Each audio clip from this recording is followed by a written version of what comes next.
Hello, all you wonderful Rise of Kingdoms players out there. This is Dragothien here. Today we're going to be talking about what commanders you really need to have to really fight at the top tier of OSIRIS League. So we're coming up to the end here. We have the finals this weekend. I'm really excited to help cast that. Hopefully I get the chance to do that. But I wanted to put out a video where if this is something you're really wanting to go after, I mean, this is something where you have to really put some time into it. It's not one of those things where you can just kind of stroll in and say, yeah, pretty good fighter. I think we can go ahead and make this work, and it just works. It'll get you somewhere, and if you have a good chunk of fighters, you may even make it to the playoffs. But if you want to really win this thing, especially in the realm of Horus, where it's so competitive, and you're going to have the latest and greatest commanders available to you there, without migration being a thing for Realm of Anubis, you need to understand what you need. So, of course, you've got your normal open field fighters that everybody needs to have. You've got your YSGs, you've got your Charleses, you've got, things like that where you need to have damage output, AoE, things like that.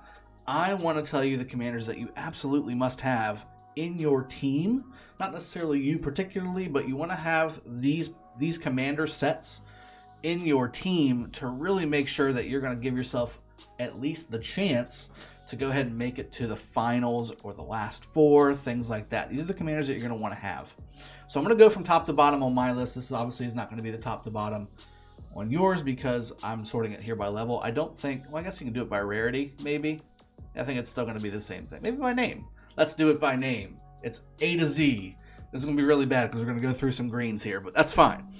Who do you need? Who do you need for OSIRIS League here? What commanders are must-haves? And these are the commanders that are probably going to be must-haves in KVK as well, but really in particular, OSIRIS League. So first off, I think Alex is a great example, and I'm glad that he popped up first here. I have him as second, although I need to move one of his accessories over, clearly. But he is a must-have. The reason being, again, when you have him expertise, the crowd control, and this is a key piece of what really wins OSIRIS Leagues, is the crowd control. If you see the fights in the middle, you'll notice that everybody clumps up. And there's a reason for that. Not only is it because of the AoE damage, which we'll get into a little bit, but it's because of the AoE buffs and debuffs that you have from some of these commanders, Alexander being one of them. He gets a personal shield, but then look at this. During the effect of the shield, up to 3 enemy troops in the circular area take 30% increased damage for 4 seconds. That means while you're in a murder ball, your target will get 30% increased damage taken for 4 seconds. That means you can melt that individual. That's when you see, in the middle, you start to see sad faces rolling back one by one by one by one. This is a big part of that, okay? Also, making extra troops around you that are friendly tankier inside of the circular area of effect. This one only lasts 2 seconds, but again, it's a shield. It's nice. It's always good to have. Partner that up with maybe a coin. Oh my goodness, a coin. And then also maybe some personal shields from a Charles or having Alexander themselves, and you have a recipe for having some extra tankiness. I like it. So very critical to have a few Alexanders out on the battlefield, especially in the middle, or whenever you're talking about making a hard push and you need to take out some enemy troops in the beginning. Artemisia is another great example of a commander you want to have. I've really come around to Artemisia, guys. I know that she's been the cutter, has been my description of her. And she still is to a certain degree, but it's not quite as bad. Instead of going across the street, she's going down the road, okay? So first off, the damage that she's doing to herself with the new updated patch is going to be severely wounded only. Now in Arc, this isn't a huge deal, so it never has been a problem, but in KBK, Artemisia has really gotten a boost. But in Arc, in OSIRIS League, she is very, very helpful, helping with garrisons, helping with open field. She can even be used as part of a very solid rally secondary to a Ramses, which is another one that we're going to be going over, which is very critical too. But Artemisia is just usable in all facets of the game. She has a great AoE, she has great crowd control, she can't be silenced for a certain period of time. I can't remember which skill it's got, but she is immune to silence or something to that effect. Or no, she has a disarm, I'm sorry. She does a disarm, 10% chance to disarm the target for 1 second. Anytime you have a commander that does some form of disarm or silence, you're in really good shape. Also, again, when the commander's rage meter reaches 80%, 50% chance to silence her troops for 3 seconds. So she does silence herself, but you also get the extra damage. So that's a thing. But overall, Artemisia is a great, well-rounded commander that you should have in your arsenal inside of Osiris League. Attila, of course, he's going to be your primary commander for rallies. Attila Takeda is still the thing. However, I have seen some more Guan Alexes out there, Guan Leo rallies coming out. And of course, like I said, Ramses Artemisia, Ramses Tamaris, Edward Tamaris, Edward YSG. These are all still really good rallies, but you need to have field presence. With Attila, if you're doing it right, you're going to have field presence anyway, right? And you're going to have a swarm. And that's really what this video is going to get into is, what do you do with the swarm? The swarm is what wins these battles, guys. You can rally, you can be in the middle, all those good things. You can provision, very, very important, right? And I guess this video kind of goes without saying, get some gathering commanders that are decently leveled if you are the provisioner. I'm not going to go into the provisioning though. But Attila is still the main thing. The reason being, he's just so tanky. You can send that rally and swarm with Attila, and they can't just sit there and swarm the rally. Otherwise, they're going to eliminate so many of their troops, they can't take out your swarmers. So they need to pick. They're either going to eliminate the swarmers or they're going to eliminate the rally. They can't really do both unless they overcommit, in which point you're going to take structures elsewhere. Attila is very, very important. Belsari is important to a degree just because of it being an arc runner. Other than that, Belsari really isn't out there for anything other than that. Maybe killing some provisioners, you can also use him there too, but honorable mention, I think. Same thing with Double C. Honorable mention if you want to use him as a primary to do those two functions. Run the arc and kill provisioners, not that big of a deal. Chandra. Chandra is starting to become a must-have in Osiris League. Reason being, the Arthashastra skill. Cavalry health plus 20%, that's nice, but this thing, health and defense reduction. Using Chandra as a rallier is going to give that garrison a negative, once it stacks up to the amount of times it needs to, 3 times, so 15% health and defense reduction. That is huge. And if you're combining it with the swarm, and if you're combining it with swarming against a commander that isn't necessarily made to be swarmed, this is really effective. So Chandra is really starting to become a must-have commander. Also in the middle, if you're calling out a target and you hit Arthashastra in there, you won't have a bunch of time because that target will go down fairly quickly, but you'll at least probably get 1 or maybe 2 ticks off before that army dies that you've targeted. So very, very important. This guy is starting to become a must-have in Osiris League. Charlemagne, definitely not. Charles is still usable. I mean, he's got everything going for him. He's more universal now than he is specialized. The other commanders that I've gone over so far, the Chandras, the Attila, even that, well, I mean, Alex is kind of in between. Artemisia is really a universal one too. But Charles doesn't really do anything necessarily that's going to win you the battle, but he's still a really good commander to have in Arc. So definitely use him if you need a quick garrison, Charles Constantine or Charles Wu or whatever. He'll work just fine if you don't have Zenobia, things like that. Charles YSS Charles, that will all work. Again, gathering commander is good for provisioning. Constantine's in the same boat, in my opinion, as Charles. He does have the reducing the damage taken by the commander's troops and nearby allied troops by 10%. Maybe a couple of these in the middle, a couple Constantines in the middle, just to throw that buff out. The attack reduction isn't going to be that big of a deal, in my opinion. You can use them as garrison, obviously. Constantine Charles, Constantine Theo, Constantine Zenobia Constantine, that will all work as well. But again, I think the later garrison commanders are more effective against what you're going to be going up against in Osiris League than you are necessarily in KVK 3, for instance, or KVK 2, right? Because you're not going to get those, at least normally, you're not going to get those latest commanders until after those KVKs. However, again, a lot of people are migrating, which I get. So also good for Canyon, but again, average good, should have him, but not really must have. Edward, same thing. He's starting to get a little bit of resurgence in Osiris League just because of his skill damage punch when he does the rallies, and it's a different one to what again is the standard of Attila Takeda, Ramses Artemisia, Ramses Tamaris, things like that. So a little bit different, a little more punch, and again, you can use this to maybe burst down, I think is a good way to say it. Burst down a garrison that is held by a Zenobia or a Charles Constantine, something like that. El Cid. El Cid, you definitely must have some El Cids. And this is where the swarm comes into play, guys. So, Zenobia, Theodora, those are all very, very popular, and we'll get to those too, because they're T and Z. Those are all very popular garrisons right now because they do so well against Attila Takeda. And really, Zenobia especially has really gotten to the point where she's good against everything. The way you fight that, the way you beat that, is by silences and disarms and stat reductions, things like that. Now, Theodora, for instance, and maybe I should jump to Theodora just so I can explain this, because there's a few things, there's quite a few commanders here that I'm going to go through here that I need you to understand the mechanic. Okay, so the expertise. This is the expertise of Theodora, and this is what makes Theodora really so strong. Immediately removes all control, slow down poison, exhaust, burn, and other debuffs. I mean, it's basically everything almost. There's a few things that she doesn't remove, but she can't remove a control, first off.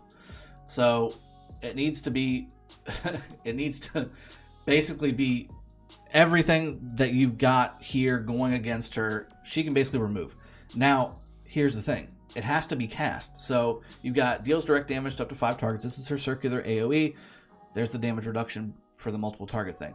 Immediately removes all control. So if she is controlled, right, which is silence, disarm, heal, immune, she'll remove it. She'll remove it. Okay? But it's not permanent. Okay, she removes it.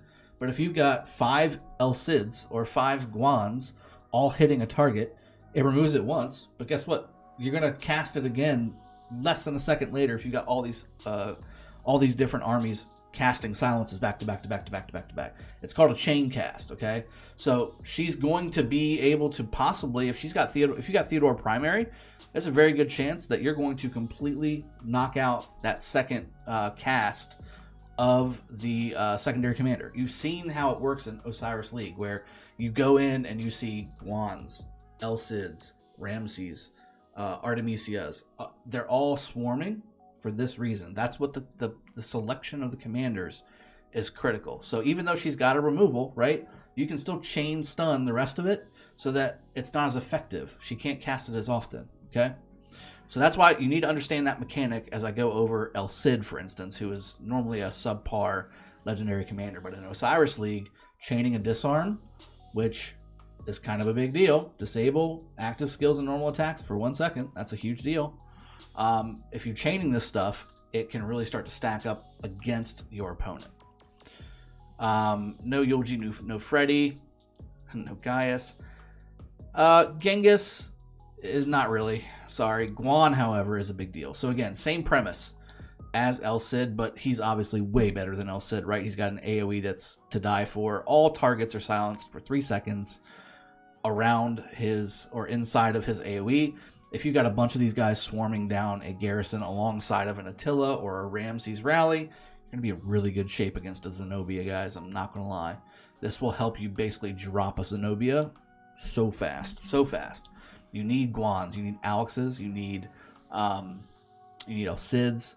You need Artemisias. You need things like that. Those crowd control commanders. And honestly, with these 2 new archer commanders that are coming out, it's going to be even worse. This is going to be the way to take structures in OSIRIS League. You've seen it time and time again on the casts where you see properly reinforced armies coming up with 5, 6, 7, 8 armies to swarm, and they're all chock full of Guan Yu, El Cid, Ramses, things like that, okay?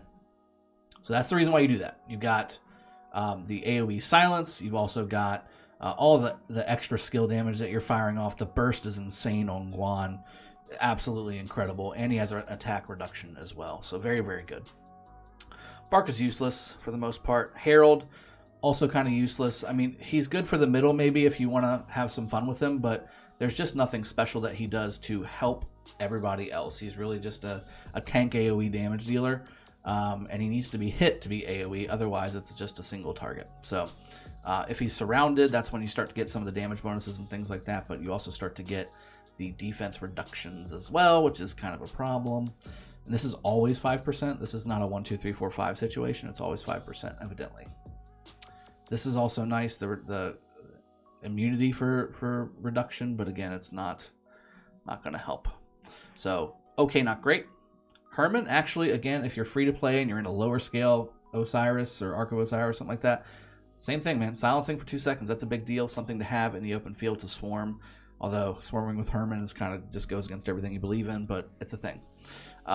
Ishida, no. Joan, you should definitely have some Joans in the middle for doing the buffs for your group. You want to have as many buffs as possible. That's what's winning these fights in the middle, guys. The buffs and fight to the death / war drums and defensive formation or whatever it is.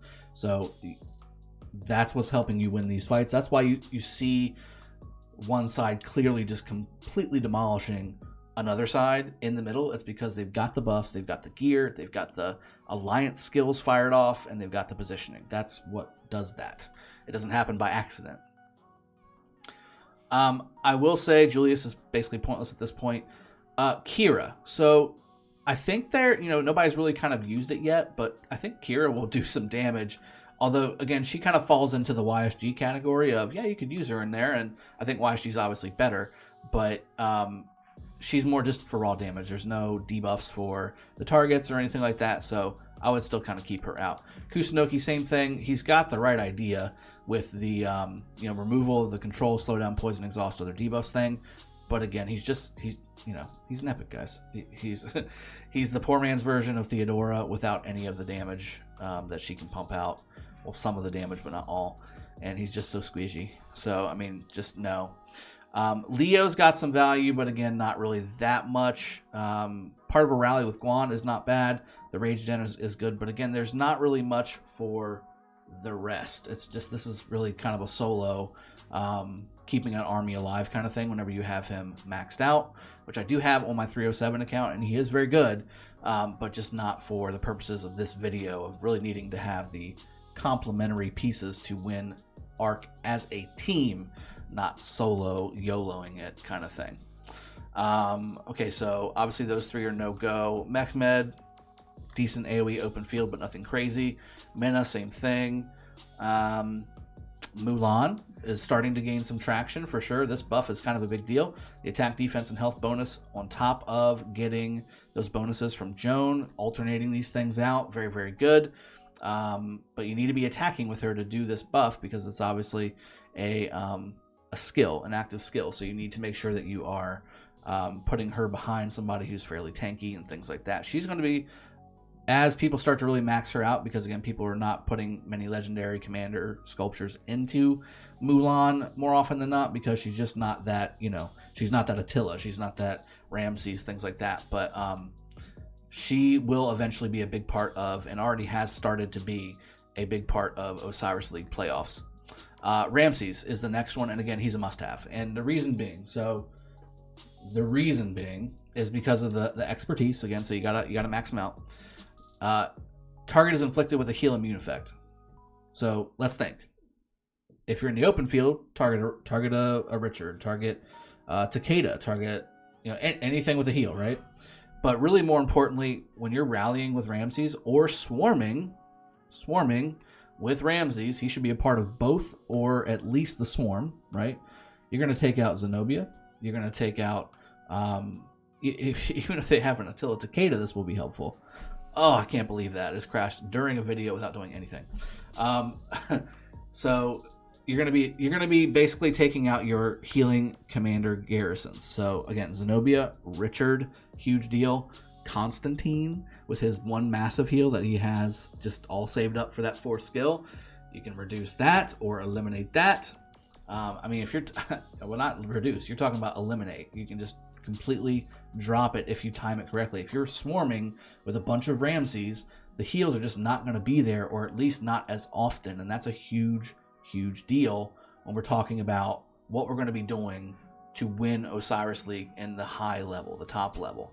Let me get back down to Ramses. He's such a big deal. I just did a Commander Mastery guide on him, and I can't tell you how effective he is as a swarmer particularly, but also as a rally leader as well. Again, having Tamaris, having Artemisia, having YSG, having the new Archer Commanders. Dear God, it's going to be so good. So defense production as well, huge deal, 2 seconds. Again, if you're swarming these guys, they should be firing off in alternating sequence, and they're just going to keep refreshing that defense production. and you're going to also keep refreshing this heal immunity effect as well. So very, very strong in Osiris League. Must have. Ramses is a must have to win Osiris League, especially in Realm of Horus. Richard does have some value. Again, just hopefully you don't go up against many Ramses. But again, with Richard being in Garrison, that heal is very, very strong. Richard Constantine is one of the tankier setups in a Garrison setup for Arc only. Don't use that in the open field. You will literally kill yourself to death. But Richard, very, very strong in Ark of Osiris and Osiris League because of the heal. The more heals, the more time you have to reinforce, the more likely you are to not lose that structure. Very, very strong. Ramses. Saladin, also very, very good. Just because of, again, the healing reduction. So, again, you've got, let's see where it's at. You got skill damage taken reduction. Is it on the expertise? Yeah. So, reducing the healing effects received by 50%. So, having a Ramses and having a Saladin as part of your swarm is a big deal, guys. Not only are you going to be able to delay all those heals quite a bit with the healing immunity effect, but you're also going to be able to reduce the effectiveness of the heal when and if it actually does happen by 50% for 5 seconds. Chain a couple of these together and he will never have, he being Richard or she being Zenobia, all will never have a proper heal and they will lose so hard when you're talking about Rally plus Swarm. This is what the combination of Ramses and Saladin. I'm not saying putting them in the same army, although you could do Saladin Ramses if you want to, or Ramses Saladin, but it won't be very effective against us with a swarm situation. But you can have a proper commander, Ramses Artemisia or Ramses Tamaris with Saladin and Takeda, or Saladin and Genghis or Double C or whatever you want to do. You can do all that stuff and it's going to be very effective. Saladin's another big commander you have to have for Osiris League. Now the rest. So let's see. Sundiak, no. Sun Tzu's good, but nothing special. Takeda, kind of with the fiercest fire thing, but again, normal damage taken. It's helpful with Attila Takeda rallies, but you're already going to have Takeda in the rally, so not that big of a deal. Theodora's a must-have. Again, I just talked about how to take out Zenobia and Theodora. Well, you got to have her first, right? You got to have the best Garrison commanders in the game. Theodora is one of them. I will be doing a video on the best commanders for Garrison in the game very shortly as well. That was on my to-do list. This is a very strong, very strong commander. She can be used as a secondary. She can be used as a primary.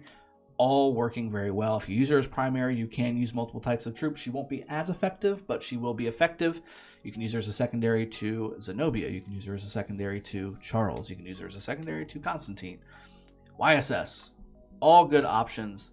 Must have Theodora because of, again, the removal of the effects, which we just talked about before. But if people don't do what I just talked about, this is God mode, because you're going to basically be full everything all the time. You're never going to be resistant to anything. You're going to be just fine, and you're going to be able to reinforce your garrisons pretty effectively without any problems at all. The damage bonuses are there. The attack bonuses are there. The damage from rallies reduction is there. The defense bonuses are there, and the AoE damage is there. All plus for Theodora. Tamaris, must have. Again, great for rallies, great for swarm, great for the middle. Debuffing on your targets. If you see a target, just watch it. Just watch a target in the middle, and you start to see the skill damage reduction, or the skill damage taken bar kind of fill up with the percentage there. Just watch the health bar go boop, boop, and it's just gone. It's just gone forever. That guy's now a sad face, and you move on to the next target. Tamaris is so good. When it comes to Osiris League, because of her versatility in the middle, versatility as part of a rally, and versatility in a swarm situation. Ramses Tamaris is a great swarm combination because not only are you taking care of the healing with Ramses, but you're taking care of the skill damage boost for the rest of your swarmers and possibly your rally with Tamaris. Very strong. William, must have. Only for middle though. Open field and middle is really where William shines.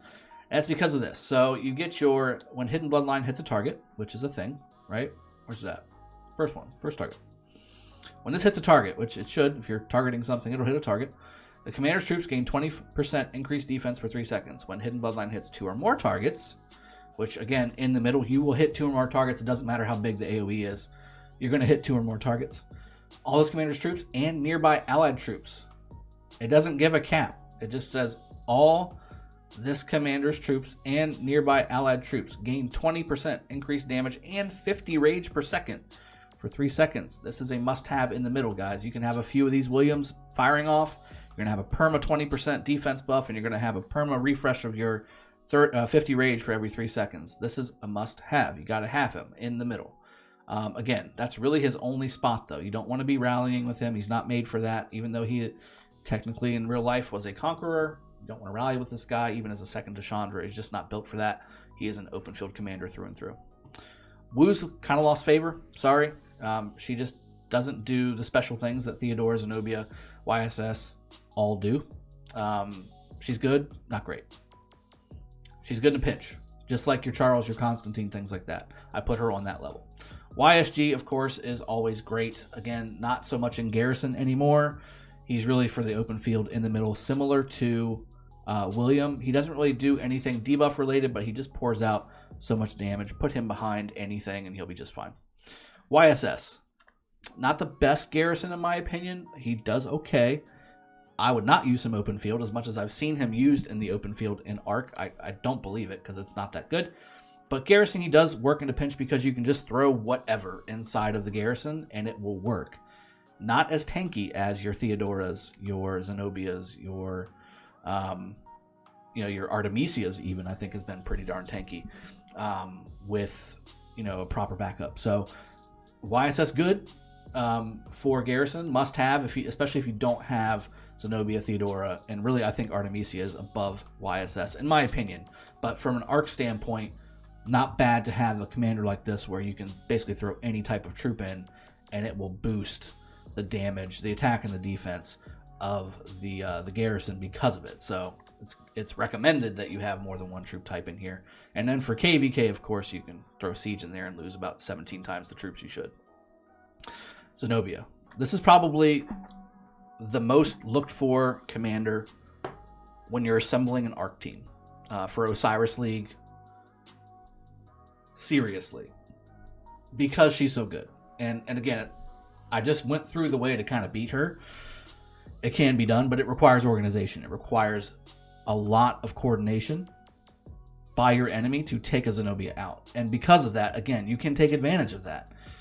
You can take advantage of the fact that the only way to beat Zenobia is to have a proper rally with proper field support and proper reinforcements to make this thing happen. You can have the Garrison defense sitting there ready to go with proper reinforcements for the Garrison, and you can be attacking somewhere else, really taking advantage of the fact that it takes a lot to take out a Zenobia. That means less armies elsewhere. That means easier taking elsewhere. So Zenobia is very critical. If you can put 4 Zenobias across your board on the defensive side, and even if you have a plethora of Zenobias, maybe have 4 forward-facing, assuming you take some structures, and maybe grab a Zenobia Richard or a Zenobia Theo on the front line too. That's very, very good. But must-have. I mean, this is the most must-have Garrison commander in my opinion. She's just that good. With the prevalence of Attila Takeda out there, and the fact that she still does very well against skill damage commanders, even Ramses. Again, though, it's about the swarm. It's not about the rally versus Garrison. It's about the rally versus Garrison, plus is there a swarm. If there's a swarm, you might actually lose. If there's no swarm, Zenobia is basically invincible. So that's good. And we've got Ethelfled here. There's still some value here for sure. Because of the debuff right here. This is such a great debuff. 30% attack, defense, and health reduction. She should be part of a swarm as well. But again, you have pieces of this elsewhere. It's just not as big. 30% is a lot bigger than some of the other reductions that you see throughout the other commanders that I've mentioned. So having an Ethelfled in there, maybe chaining it too, because you got 2 seconds here. Maybe having 3 or 4 Ethelfleds inside of your swarm is not a bad idea. Maybe we'll do a video on constructing the proper swarm as well, so you're getting all the benefits from all the different commanders the right way. And maybe that'll be something to do a video on too. I think that's worthwhile. But Ethelfled definitely worthwhile in Arc, in Osiris League, and you should definitely have Ethelfleds on the field. Mostly for taking structures, and in the middle is good too. You have that debuff, that's always nice to have. All right, this turned into a 30-minute video. I was hoping for 12. So this got long-winded, but you need to know this stuff, guys. If you want to compete at the highest level, the Osiris League is just about to end. We got the last match coming up this weekend, and then there's going to be some kind of grand final situation. I don't know how they're going to work that out. That used to be Osiris Invitational. I'm not sure if they're going to do the same thing